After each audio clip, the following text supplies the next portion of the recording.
नमस्कार विद्यार्थी मित्रांनो, आज आपण इयत्ता 10वी विषय सामाजिक विज्ञान प्रकरण 4 भारताचा साहित्यिक वारसा याविषयी अभ्यास करणार आहोत। प्रकरण 4 भारताचा साहित्यिक वारसा। मानवाने स्वतःचे विचार, भाव, भावना आणि प्रेम वगैरे इतर मानव किंवा प्राण्यांपर्यंत पोहोचवण्यासाठी घेतला आणि कित्येक हावभाव, संकेत किंवा चित्रांचा आश्रय घेतला आणि कित्येक ध्वनित केले। त्यामधून बोली आणि लिपीचा उद्भव झाला। या लिपीचा भाषेच्या जडणघडणीमध्ये मोठा वाटा आहे। कालांतराने स्वतःचे विचार अभिव्यक्त करण्यासाठी भाषेचा उपयोग झाला।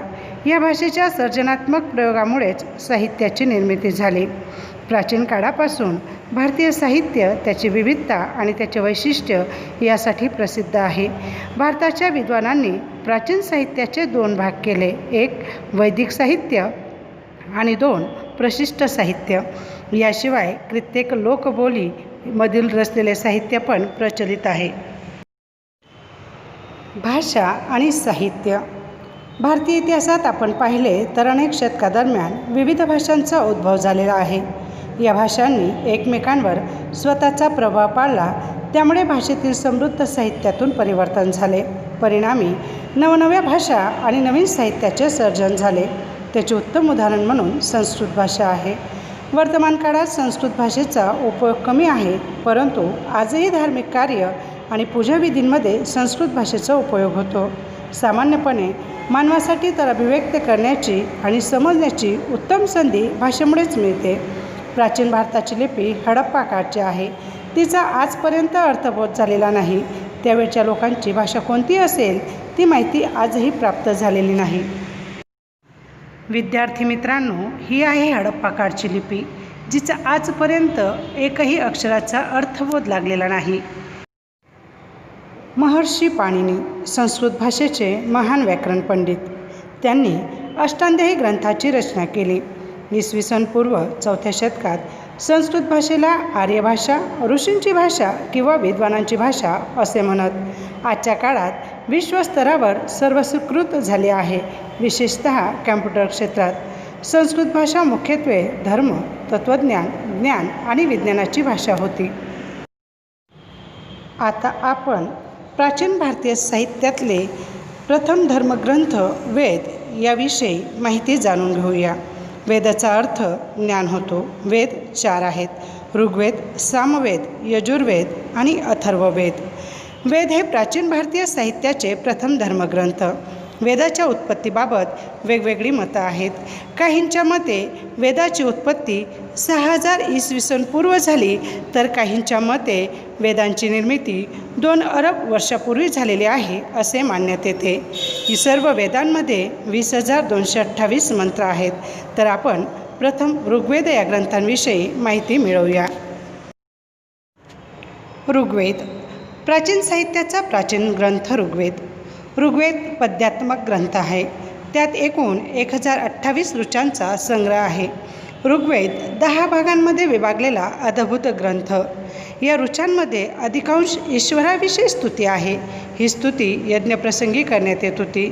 सकाळचे वर्णन करणाऱ्या स्तुती खूपच मनमोहक सुंदर आहेत। हे ग्रंथ सप्तसिंधू प्रदेशात वसलेल्या आर्यांची राजकीय, सामाजिक, धार्मिक तसेच आर्थिक बाबतीचे वर्णन आहे। ऋग्वेदामध्ये आयुर्वेदशास्त्र, खगोलशास्त्र, भौतिकशास्त्र, रसायनशास्त्र, ईश्वराची उपासना, प्रकृतीचे रहस्य याविषयी माहिती मिळते। ऋग्वेदानंतर 3 वेदांची रचना करण्यात आली आहे। त्यापैकी आपल्याला आता माहिती मिळूया सामवेदाविषयी। सामवेद गीतात्मक ग्रंथ आहे। ऋग्वेदाच्या ऋचांचे गायन करण्यासाठी सामवेदाची रचना करण्यात आली आहे। हे श्लोक राग आणि लयासह गायले जातात, म्हणून सामवेदाला संगीताची गंगोत्री असे म्हणतात। यजुर्वेद यजुष म्हणजे यज्ञ आणि वेद म्हणजे मंत्र, म्हणून यजुर्वेदाला यज्ञाचा वेद असे म्हणतात। हा वेद गद्य आणि पद्य स्वरूपात रचलेला आहे। यजुर्वेदात जवळजवळ 663 मंत्र आहेत। यज्ञाच्या वेळी बोलण्यात येणारे मंत्र, क्रिया आणि विधीचे वर्णन त्यात केले आहे। अथर्ववेद अथर्वण ऋषींनी हा ग्रंथ लिहिला म्हणून त्यांच्या नावावरून अथर्ववेद नाव देण्यात आले. अथर्ववेद हिंदू धर्माच्या वैदिक ग्रंथांपैकी चौथा वेद आहे. संस्कृत भाषेत 730 भजनांचा एक संग्रह आहे. या वेदात जवळजवळ 6000 मंत्र आहेत. अथर्ववेदाला अनेक नावांनी ओळखले जाते. अथर्वगिरीरस, अगिरसा, क्षत्रावेद. अथर्ववेदाचा एक मुख्य भाग 8 भागात विभागलेला आहे. त्याच्यात वेगवेगळ्या रोगांविषयीचे उपाय, संसाराच्या प्रगतीविषयीचे शासनकला, शुद्धी आणि तपस्या, संस्कार याविषयी योग्य ज्ञान दिलेले आहे. विद्यार्थी मित्रांनो, आपण या 4 वेदांविषयी सविस्तर माहिती मिळवली की ऋग्वेद भारतीय साहित्याचा प्राचीन ग्रंथ, सामवेदाला संगीताची गंगोत्री असे म्हणतात, यजुर्वेदाला यज्ञाचा वेद असे म्हणतात, तर अथर्ववेद यामध्ये अनेक प्रकारचे कर्मकांड आणि संस्काराचे वर्णन करण्यात आले आहे. उपनिषद साहित्य. उपनिषद साहित्यात ब्रह्मांडाचा आरंभ, जीवन, मृत्यू, भौतिक आणि आध्यात्मिक जग, ज्ञान, प्रकृती आणि इतर अनेक दार्शनिक प्रश्नांचे विवेचन करण्यात आले आहे. बृहदारण्य आणि छंदोग्य हे सुरुवातीचे उपनिषद. उपनिषद संवादाच्या स्वरूपात आहे. मुक्तिक उपनिषदात त्यांची संख्या 108 दर्शवितात. ब्राह्मण ग्रंथ. वेदांच्या मंत्राचा अर्थ समजण्यासाठी त्यावर पदस्वरूपात रचलेल्या टीकांचा ब्राह्मण ग्रंथात समावेश होतो. त्यात वेगवेगळे यज्ञ आणि त्या संदर्भातील विधींसाठीचे मार्गदर्शन देण्यात आले आहे. आरण्यके. आर्य त्यांच्या जीवनाचा अंतिम काळ अरण्यात जाऊन घालवायचे. वन अथवा अरण्यात आश्रम बांधून सतत चिंतन करून रचलेल्या तत्त्वज्ञानाने भरपूर अशा साहित्याला आरण्यके असे म्हणतात. वेदांग. या साहित्यामध्ये कर्मकांडशिवाय ज्योतिष, व्याकरण आणि खगोलशास्त्राचा समावेश होतो. भारताचे 2 मुख्य महाकाव्य रामायण आणि महाभारत ते प्राचीन ग्रंथ आहेत. या महाकाव्यांचे वर्तमान स्वरूप तर त्यांच्या इसवीसनच्या दुसऱ्या काळात मिळाले. विद्यार्थी मित्रांनो, तर आपण भारताचे 2 मुख्य महाकाव्य रामायण आणि महाभारत याविषयी माहिती मिळवूया. कारण बोर्डाच्या परीक्षेत 3 मार्कांसाठी या महाकाव्यावर प्रश्न विचारला जातो. रामायणात अयोध्येचा राजा रामचंद्रांची कथा आहे. हे महाकाव्य महाभारतापेक्षा खूप लहान आहे. त्यात अनेक हृदयस्पर्शी घटना तसेच साहसाचे वर्णन आहे. महाभारत. महाभारतात जवळजवळ 1,00,000 श्लोक आहेत. तो विश्वातील सर्वात मोठा काव्यग्रंथ. पांडव आणि कौरवांमधील झालेले युद्ध त्याचा मुख्य विषय आहे. असे असूनही त्यात लहान मोठ्या गोष्टी आहेत.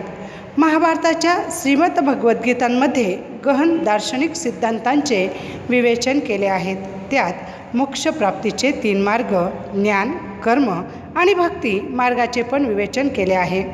रामायण आणि महाभारत दोन्ही महाकाव्यांनी युगानुयुगे कोट्यावधी लोकांचे विचार आणि साहित्य निर्मिती यावर गाढ परिणाम केला आहे.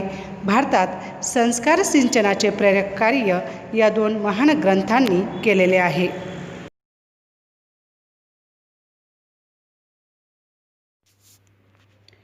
या युगात संस्कृत भाषेत पुष्कळ साहित्य रचले गेले, ज्यामध्ये धार्मिक आणि लौकिक अशा दोन्ही प्रकारच्या रचनांचा समावेश होतो.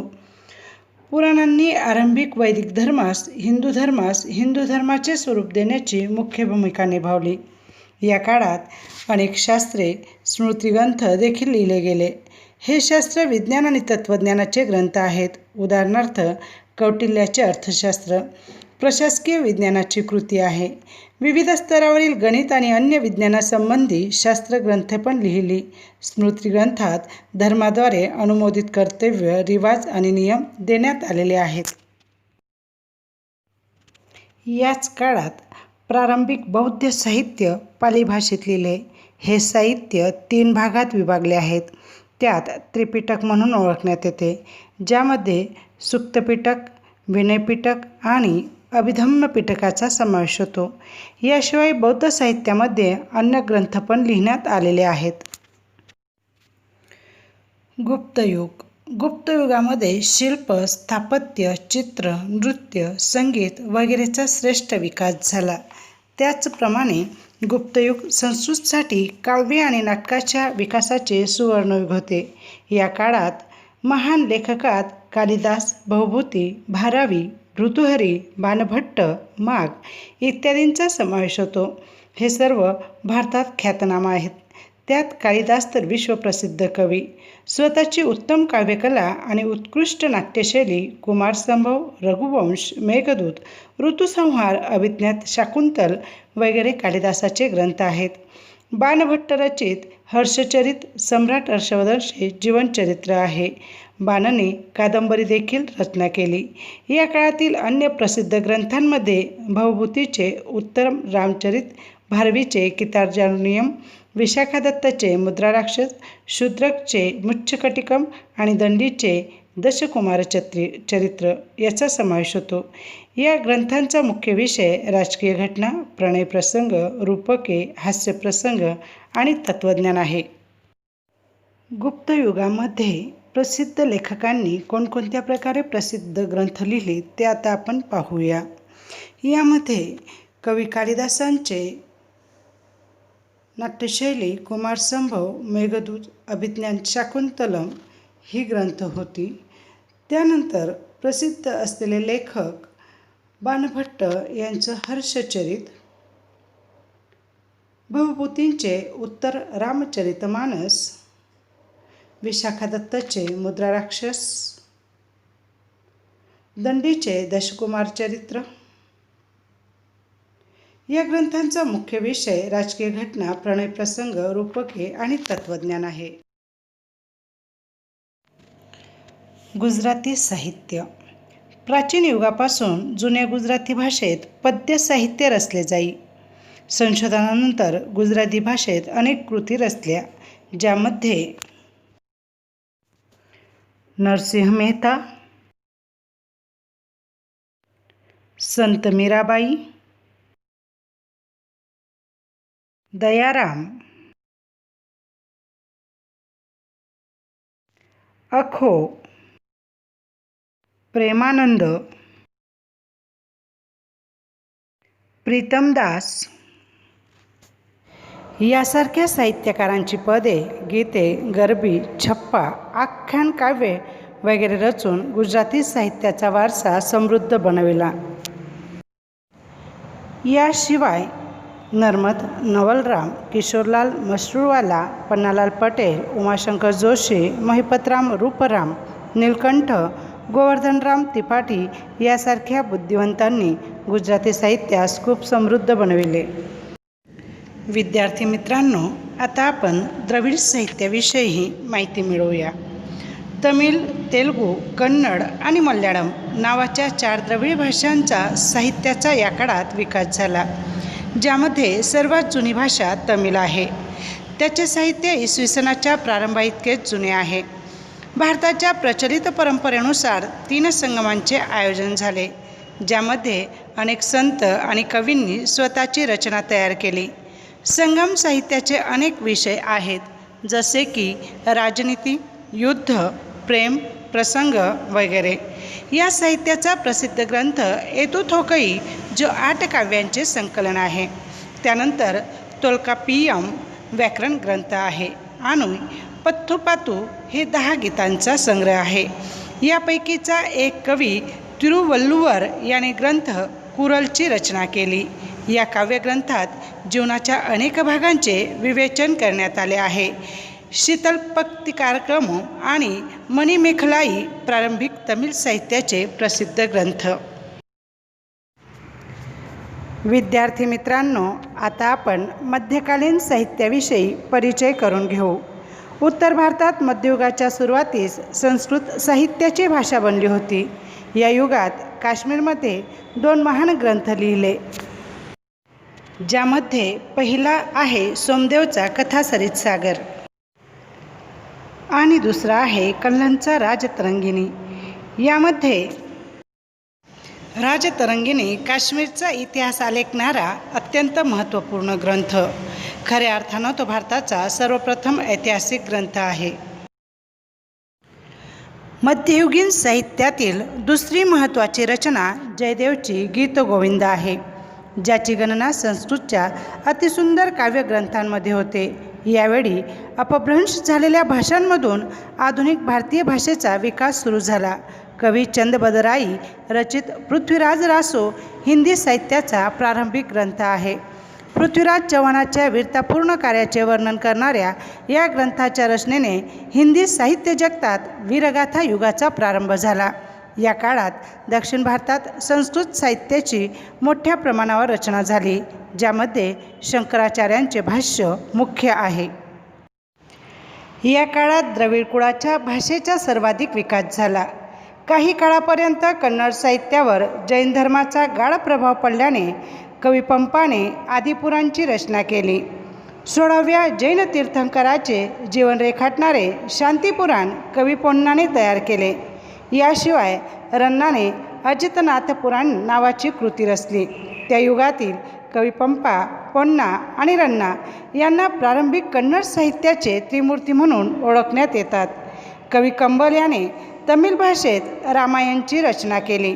याशिवाय तमिळ भाषेत अन्य प्रसिद्ध साहित्यांची पण रचना झाली. भारतीय भाषांचा विकास आणि साहित्यिक कृतींची रचना दिल्ली सल्तनत काळात वेगाने झाली. हिंदी भाषेचे दोन स्वरूपे व्रज आणि खडी बोलीचा पण साहित्यिक रचनेत उपयोग होऊ लागला. या दोन्ही भाषेत अनेक भक्तिगीते रचली. हिंदी आणि गुजराती भाषेशी मिळत्या जुळत्या राजस्थानी भाषेत वीरगाथा लिहिल्या. आल्हा, उदल, बिसलदेव आणि रासो या काळातील प्रसिद्ध वीरगाथा आहेत. याशिवाय अन्य आधुनिक भारतीय भाषेत देखील साहित्य रचना सुरू झाली. मुल्ला दाऊदचा ग्रंथ चंद्रायन हा अवधी भाषेचा सर्वात जुना ग्रंथ आहे, तर प्राचीन ग्रंथावरील भाष्य आजपर्यंतच्या काळात संस्कृत भाषेत रचलेले होते. फारसी भाषा दिल्लीच्या सुलतानांची राजभाषा होती. या साहित्याच्या परिणामाने अनेक फारसी शब्दांचा समावेश भारतीय भाषांमध्ये झालेला दिसतो. या युगात अनेक इतिहासकार झाले. झियाउद्दीन बर्नीने तारीखे फिरोजशाहीची रचना केली, ज्यात खिलजी आणि तुघलक वंशाच्या राज्याचे विस्तृत विवरण करण्यात आले आहे. त्याने राजकीय सिद्धांतावर फतवा-ए जहांदारी नावाचा ग्रंथ पण लिहिला. अमीर खुसरो या काळातील सर्वात महान साहित्यकार मानला जातो.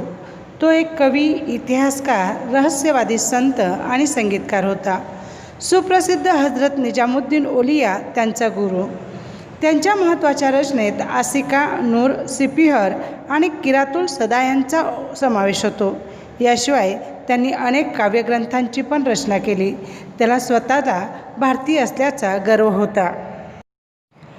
म्हणून अमीर खुसरो भारताला पृथ्वीवरील स्वर्ग समजत असे.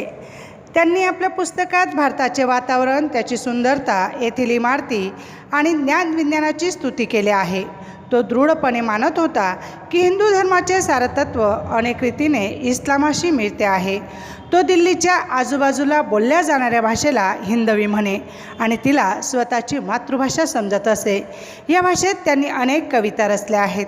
त्याने हिंदी आणि फारसी यांना एकत्र करून द्विभाषी चौपाई आणि दोहे देखील रचले.